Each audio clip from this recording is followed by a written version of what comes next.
Yo guys, angifuna ukungasho saze sasha singama-artists, singama-event organizers. Honestly, when is the country going to be open?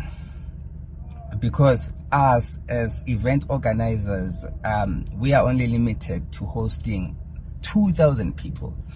In fact, make that 1,500 people, because obviously you still have artists, you've got the suppliers, you've got the promo girls, you've got everybody who works at the event. You can't charge them, so we can't sell tickets to them, so end up selling 1,500 tickets. So we are used at hosting like 20,000 people, 15,000 people, but right now they are going, how am I?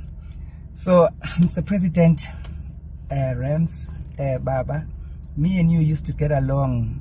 I remember you know, video calling each other.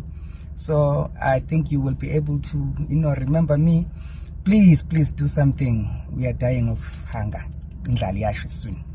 We are dying of hunger. So please, can we open the country a little bit more? Maybe 5,000 people or 10,000 people, so that we can generate more revenue. And you know, everybody can eat. You know, nothing about events, everyone eats on events, artists, suppliers, so many people that chow there. So please, you wanna chow as well, eh? So please, can we open the country just a little bit more? Effect rocks na yagoa manje, yo kubi. So please, kulaba petty country, please do something. It's a cry from the one and only Makoya parents.